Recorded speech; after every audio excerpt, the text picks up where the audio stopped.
The wretchedness of anger. When anger does possess a man, he looks ugly, he lies in pain. What benefit he may come by, he misconstrues as a mischance. He loses property through fines, because he has been working harm through acts of body and speech. By angry passion overwhelmed, the wrath and rage that madden him gain him a name of ill repute.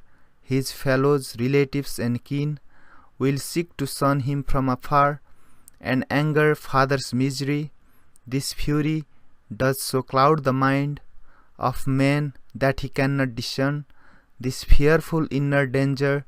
An angry man no meaning knows, no angry man sees the Dhamma, so wrapped in darkness as if blind is he whom anger dogs.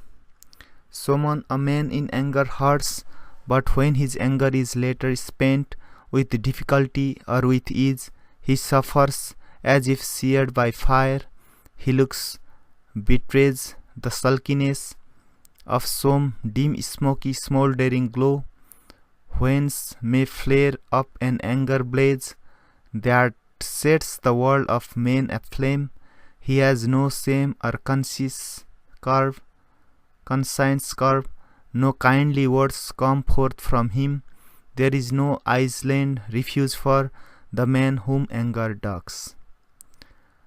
Such acts as will ensure remorse, such as are far from the true Dhamma, it is of these that I would tell, so hearken to my words.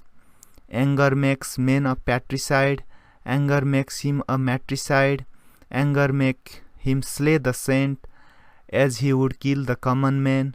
Nursed and reared by a mother's care, he comes to look upon the world at the common man.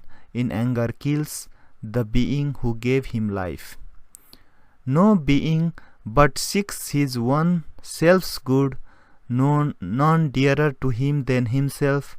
Yet men in anger kill themselves, distraught for reasons manifold. For craze they stab themselves with daggers. In desperation, shallow poison, perish, hanged by ropes, or fling themselves over a precipice. Yet how their life-destroying acts bring death unto themselves as well, that they cannot discern, and that is the ruin anger breeds. This sacred place, with anger's aid, is where mortality sets the snare, to blot it out with discipline, with vision, strength, and understanding.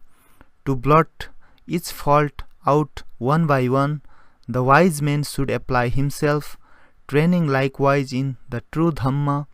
Let smouldering be far from us, then rid of wrath and free from anger, and rid of lust and free from envy. Tamed and with anger left behind, tentless, there is Nibbana.